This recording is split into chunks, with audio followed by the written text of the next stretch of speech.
After a long weekend with my family, I returned to my small apartment in Seattle, completely exhausted. Everything seemed normal, at least until I opened my banking app to transfer money for the electric bill. My eyes blurred as I stared at the number on the screen. $83.52. I checked it 3 times. Then again, certain it wasn't a glitch or my tired eyes playing tricks. Just 2 days ago, I had over $9,000 in that account. My blood drained from my face, and my heart began to pound as if someone were knocking from inside my chest. With trembling hands, I immediately called the bank. After a few security questions, the representative said, "The transactions were made from a device previously logged in from the same IP address as a personal computer." I stood up, grabbed my keys, and drove straight back to my mom's house, the same place where we just had our biggest family gathering of the year. I still couldn't shake the images of everyone laughing and hugging from my mind, and yet, just hours later, I stood in that same old kitchen I grew up in, reaching for a glass of water. My heart was still racing from the shock. "You're back already?"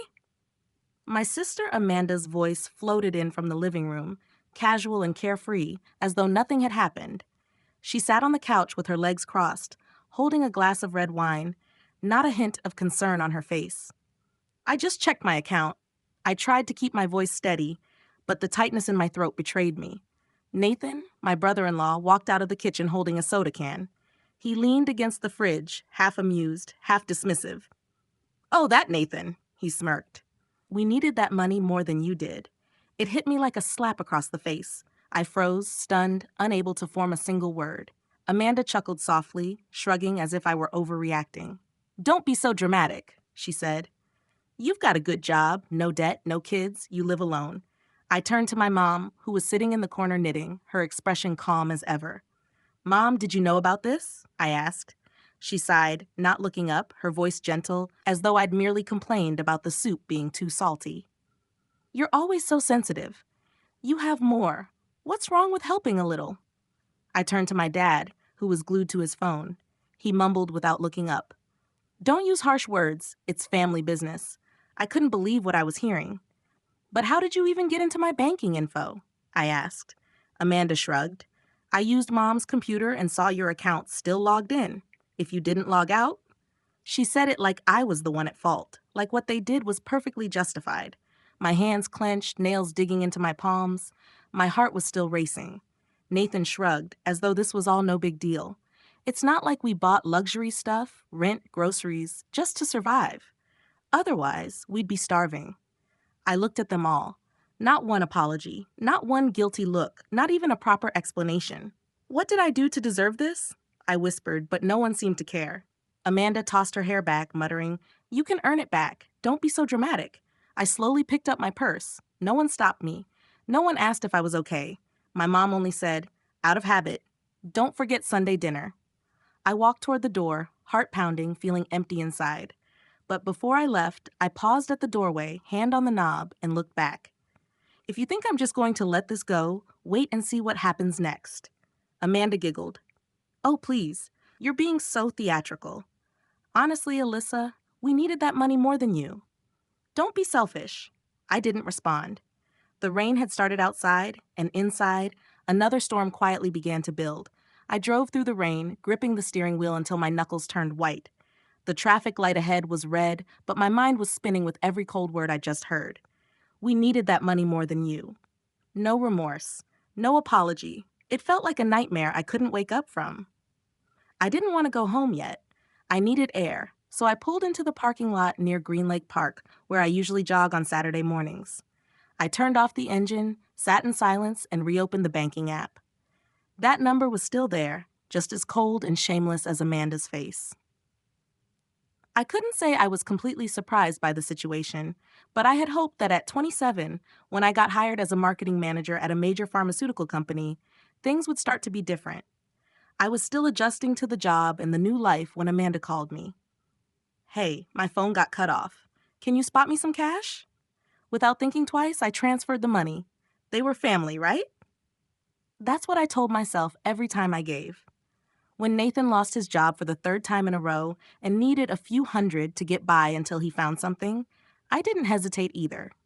A year ago, for Haley's birthday, Amanda sent me a suggested gift list. The cheapest item was over $200. I wanted to say no, but then my mom called with her usual sweet voice. "You're not getting anything for your niece? She's so excited. You're better off than the rest of us." And just like that, I became the first person they called when they had money troubles. Amanda got a new car, and I chipped in for the down payment. Nathan lost his wallet, and I wired him money that night. Mom's electric bill was overdue, and I dipped into my savings again. Every time, it was the same. "You're the most stable one in the family." They never once asked, "Are you doing okay?" They never stopped to think about the fact that there were days when I counted every dollar, skipped vacations, or put off buying things for myself. A few months ago, I turned down a vacation with my best friend because I used that money to help Nathan with his rent. I was always expected to give, but no one seemed to care about what I needed. Now, as I sat in my car, the rain hitting the windshield like it was trying to cleanse everything, I realized what had happened. It wasn't gratitude. It was an unspoken rule. It's your job. I was the fixer, the one they always called when they needed help, but no one asked if I was okay. No one asked how I felt. I glanced at my phone. Another text from Mom. "Amanda said you're upset about the money. Don't make a big deal out of it, sweetheart. We're family." Family. That word felt heavy now. I used to think that if I just stayed patient enough, if I gave enough, they would realize, maybe say thank you, or at least ask how I was. But they never did, because in their eyes, I didn't need help. And the one who doesn't need help is expected to help everyone else. I took a deep breath and opened my notes app. I started writing down every payment I ever made for them, every late night call, every time I denied myself for their sake. Not to ask for it back, but so I'd never forget, never let myself be put in that position again. The rain started to ease, and pale sunlight peeked through the gray clouds. I sat up straight, my hands on the wheel. This time, I wasn't looking back.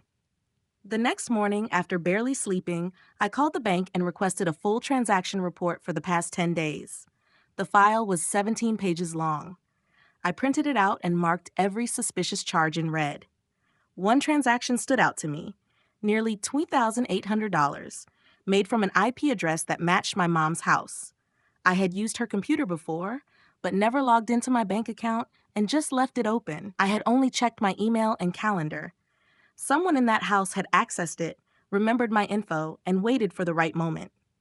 That weekend, I returned to my mom's house as if it were just a casual visit. The familiar smell of roast chicken and vegetables filled the air, but there was an unspoken tension in the room. Amanda was sitting at the head of the table, avoiding my eyes. Nathan was acting overly relaxed, pouring lemonade as if there wasn't a fire burning under the surface. I didn't waste time. I reviewed all the transactions on my phone, printed the paperwork, and placed it on the table. My account was accessed from Mom's computer, I said, trying to keep my voice steady. I was here that day, yes, but I didn't log into my bank. So who took the info? There was silence. No one answered. My mom kept her head down, picking at her salad like I just asked about the weather.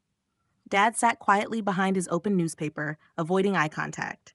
Only Amanda spoke, her voice small, but laced with sarcasm. "You left it logged in. It's not like we hacked into anything." I looked straight at her, my voice firm. "So you admit it?" Amanda shrugged. "I just saw it open. You didn't lock it, and it's not like it's the first time you helped." Nathan set his glass down with a soft clink. "You're always so dramatic. This isn't stealing. It's helping each other. It's family." My voice trembled, but it wasn't from anger. It was from pain. No, helping is when someone asks and the other agrees. This was taking without asking. My mom finally looked up, her voice gentle like she was explaining something to a child. "Alyssa, you live alone? Have a good job. No burdens. Amanda's raising a child. Nathan is still figuring things out. Family is about sharing, and sharing means quietly draining my entire savings?" I didn't know what to say. The truth was there, hanging in the air, too painful to ignore. My dad folded his newspaper and looked up, visibly annoyed. "Don't be so harsh. You've always been the strongest one in this family. You know no one else could handle it." I let out a dry laugh, bitter and humorless. "Trust me? You call this trust? Stealing personal information and emptying my account? Why not just call it what it is, taking advantage? Amanda slammed her hand on the table, her voice suddenly loud. We didn't splurge on anything. It was for rent, medication for Haley, car repairs. I'm exhausted. I looked at each person in that room, the people I once called family.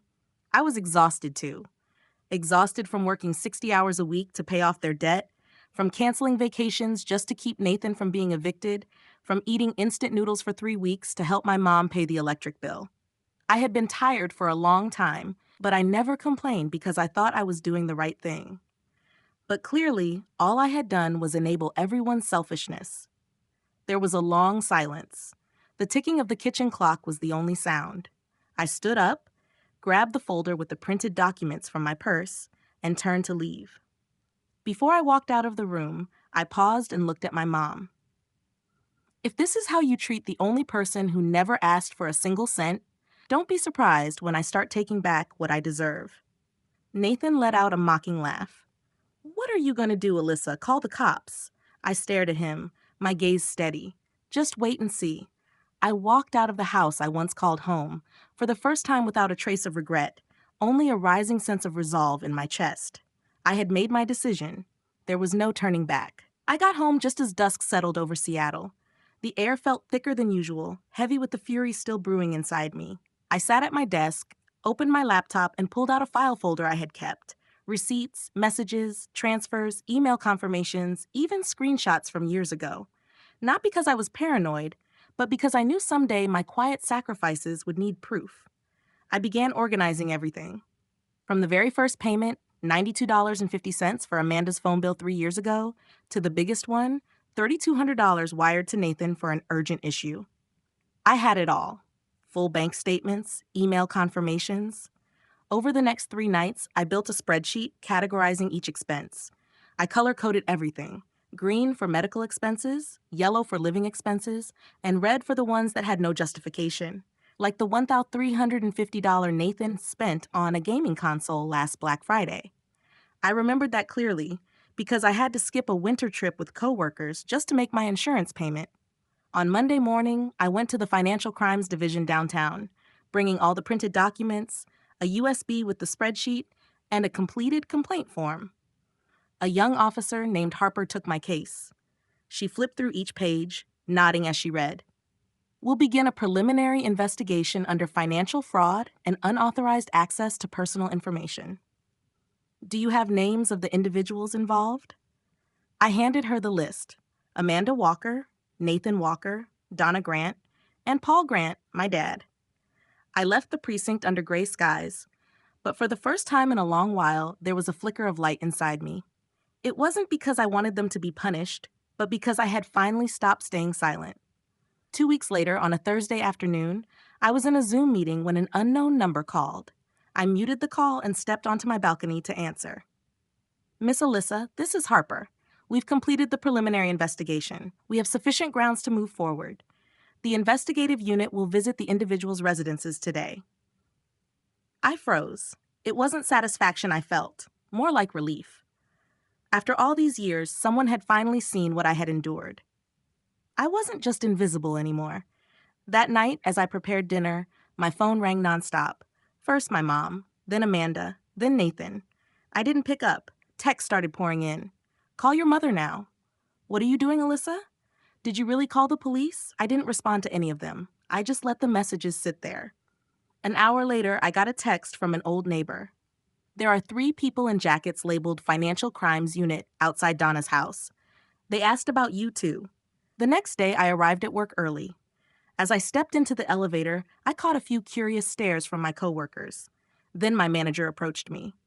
We received a call from a local reporter asking to verify a financial investigation linked to your name, he said, placing a gentle hand on my shoulder. We didn't confirm anything, but if you need time, just say the word. I smiled softly. It's okay. I'm doing the right thing. That evening, I sat by my window, watching the lights glow from the surrounding apartments. Amanda's words still echoed in my head. I swear this family only survives because of you. Yes, they survived because of me, but they never saw me as a person, just a wallet, a tool. And now that tool had said enough. I opened my journal and wrote one line: I am not the family bank. I am Alyssa. For the first time, I saw my name on a page, not tied to a bill, not tied to a money transfer, just my name. A person. And freedom finally felt within reach. The first message came that Monday morning as I was getting ready for work. My phone screen lit up with a familiar line. Call me, Mom. I didn't open it right away. An hour later, while I was pouring coffee, her voicemail came through. Alyssa, this is going too far. I know there's been misunderstandings, but you don't have to take it this far. Can you please call me back? I set the mug down, a chill running through me. Her voice was the same, soft, gentle, as though nothing had changed. No apology, no acknowledgement of what had happened, just a request for me to fix it, like I always did. I didn't respond. By noon, Amanda sent a long text. My bank account is frozen. I can't pay Haley's tuition. I don't know what to do. You win, okay? Are you happy now? That last sentence made my skin crawl. It felt like she was treating this all as some game I started, as if they were just unwilling players dragged into it. But I knew the truth. I wasn't trying to win. I was just done enduring. The next day, Harper called with an update. Alyssa, we've confirmed the amount withdrawn and misused. Amanda is now under investigation for unauthorized transfers. Nathan is implicated in withdrawing funds from an unapproved device, and your parents used part of the money for illegal mortgage payments, which could be subject to recovery. I didn't know how to feel. Part of me was relieved, but another part hurt, not because of the consequences they now faced, but because they still didn't understand how we had gotten here. That night, Nathan called repeatedly. I blocked his number. Less than 10 minutes later, I got an email from an unfamiliar address. Alyssa, please. I've been suspended from work. They're investigating my accounts. I can't lose everything over one mistake. Can't you say something to help me? The arrogance, the mockery, the laughter from before, all gone, replaced by thinly veiled panic. But I didn't flinch. Thursday morning, I got a message from my dad. He rarely reached out, so even one line made me pause. The bank sent a foreclosure warning. If we don't pay in 30 days, we lose the house. I read it over and over. No apology, no admission, just a cold statement and a faint hope that, like always, I would step in to fix it. I didn't reply. That night, standing by my window, watching the streetlights spill across the glass, I thought of all the times I had skipped lunch to wire Mom money on time, of the dates I canceled because Amanda called me in tears. I had given not just my money, but my peace. This time, I wasn't going back. That weekend, I drove toward the Edmonds shoreline, a place where Dad and I used to go fishing every summer when I was little. No one knew where I was. No one asked how I was doing. The same people who had called me their lifeline now only reached out to salvage the damage they caused. Mid-afternoon, my phone lit up again, another message from Mom. Alyssa, I'm begging you. I know I was wrong, but if we lose the house, I don't know how I'll survive. Please don't abandon me. I stared at the screen for a long time. That message made my chest tighten, but not from guilt. From the realization that even now, she was thinking about the house, not me. No one had ever asked if I was okay. I set my phone down and stepped onto the sand, letting the ocean breeze blow away the heaviness in my chest. I knew I had entered the hardest part, the part where they'd call me cruel, ungrateful, even destructive, but also the part where I was no longer expected to carry what was never mine to hold.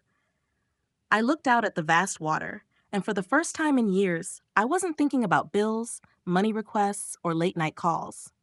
I was thinking about me and the peace I was finally starting to feel. 3 weeks later, I filed for an extended leave of absence without telling anyone.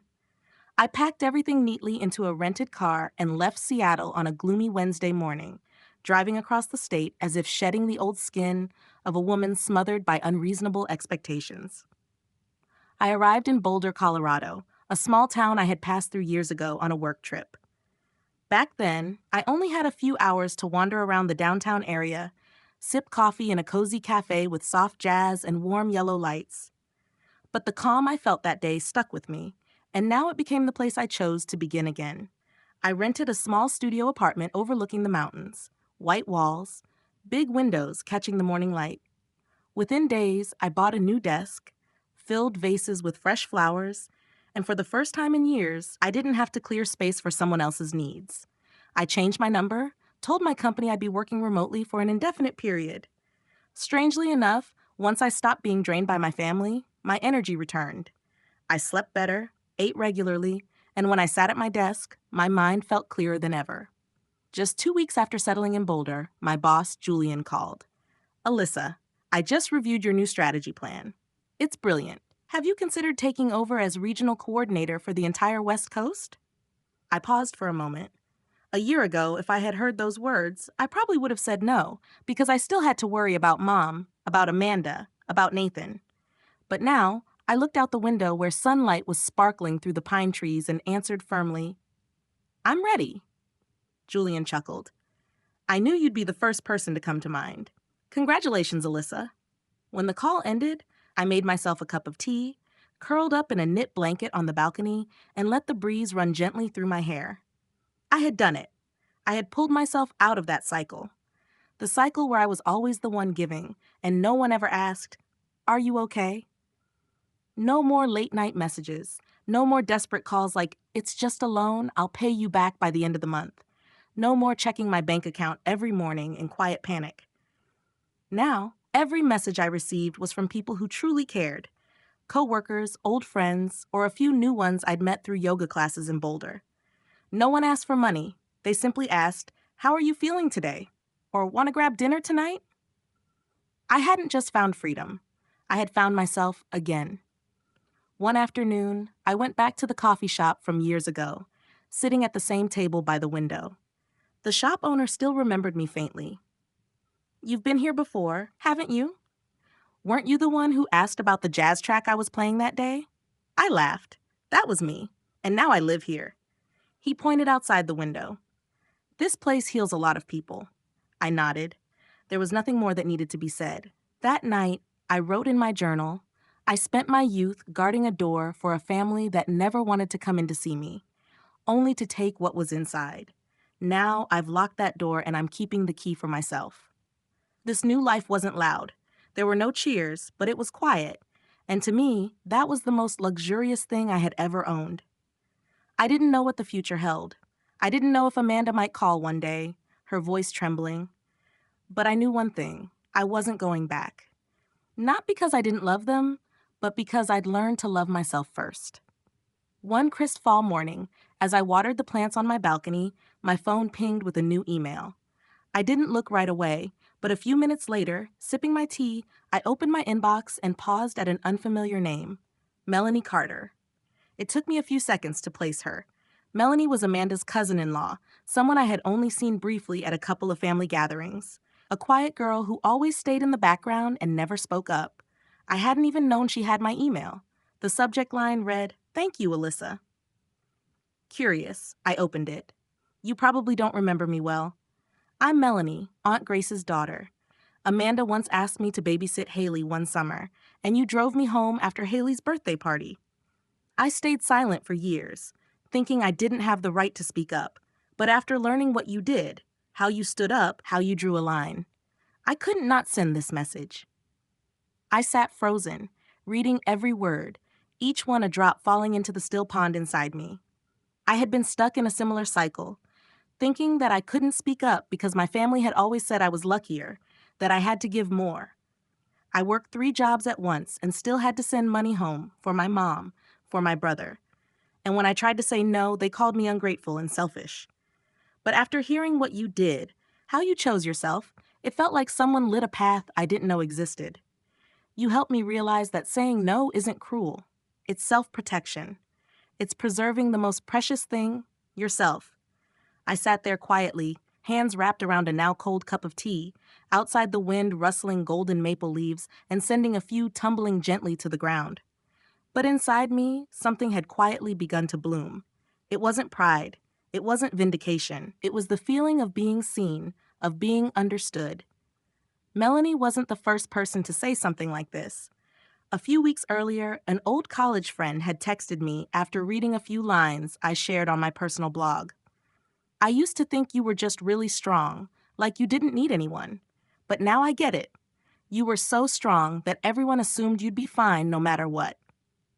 I had read that line over and over again because for years, I never asked to be heard. I stayed quiet, held it all in, but no one had ever taught me that kindness doesn't mean letting people cross your boundaries. That night, I sat down at my desk, opened my laptop, and typed a reply to Melanie. I never imagined what I did would inspire someone like that. Thank you for having the courage to share. I know that's not easy, but I want you to remember, you're not alone, you're not selfish, you're just learning to love yourself the right way, and there's nothing wrong with that. I hit send, and in that moment, something became crystal clear. I used to think I had lost my family, but the truth was, I was redefining it.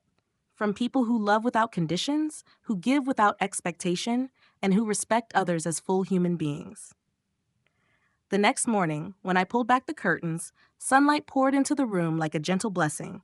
I took a deep breath, feeling nothing heavy on my chest anymore. I was no longer the old Alyssa, the girl who always stepped aside, who always stayed quiet for fear of upsetting others. Now I was Alyssa, who knew how to say enough, who knew when to walk away when someone didn't value her. And the most beautiful part? I wasn't alone. Because out there, somewhere, people like Melanie were finding the courage to step out of the shadows. And if my journey could light even a small part of their path, then every bit of pain I had endured was worth it. On Sunday afternoon, I strolled down the cobblestone path that led to the nearby park. The maple trees were changing leaf by leaf, from green to gold to fiery red.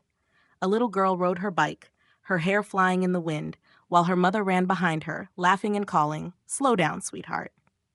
I paused for a moment, holding a paper cup of coffee, watching them like a scene from a living painting. That image stirred something in me, something I had lost in recent years, a sense of lightness. I used to think I had to do everything to make my family proud. I worked tirelessly, saved every penny, gave up vacations and small dreams just to earn a good daughter label or a nod of approval from my mother. But they never stopped to ask, was I tired? Did I need someone to listen? They just needed me to be strong. And when I stopped, when I stood up and said no, they called me ungrateful. I used to fear that. I feared being seen as selfish, feared losing the blood ties I fought so hard to preserve. But now, with the dust finally settling and the midnight calls and circular blame growing quiet, I realized something so simple it hurt. I didn't lose my family. I had just found myself. And that person, the Alyssa I am today, no longer lives to please anyone but herself. I started doing the little things I once put off. I learned how to cook risotto, my favorite dish that I had never had time for. I bought a bright red dress, the kind I used to think was too much for the office. I signed up for a Saturday pottery class just because the feeling of clay in my hands made me feel alive. I reorganized my apartment, hung a giant abstract painting in the living room, not because it matched, but because it reflected the life I had finally started building for myself. One day, I received a postcard from Kelly, a former coworker who had moved to Italy. On the back, in neat handwriting, it read, "You showed me what it means to set boundaries without guilt. Because of you, I finally had the courage to move to Rome, something I dreamed of since I was 20 but never dared to do. Thank you, Alyssa." I placed the postcard on my desk, among the small things that carried big meaning. A stone I picked up on my first hike in Colorado, a jar of dried flowers, and the leather journal I was still writing in. They were all tiny pieces of me, an Alyssa who no longer lived to prove anything to anyone. I no longer hoped for my family to understand. I didn't wait for an apology call from Amanda or a surprise message from my mom. Maybe one day they'd look back and understand, or maybe not. And either way, that's okay. I used to think love meant holding on tightly. Now I know sometimes love means letting go, letting yourself and others be accountable for their own choices. When you stop trying to be so kind that you erase your own limits, you realize the people who truly value you will never ask you to burn out for them. I still remember a quote from a writer. "You don't have to set yourself on fire to keep others warm." And when I stopped burning for their expectations, I realized the warmest light doesn't come from sacrifice. It comes from the peace of living true to who you are. That leaf-strewn path I walked slowly on that afternoon? No rush, no escape, no agenda. I had stepped into the future, not weighed down by past expectations, and I was finally free.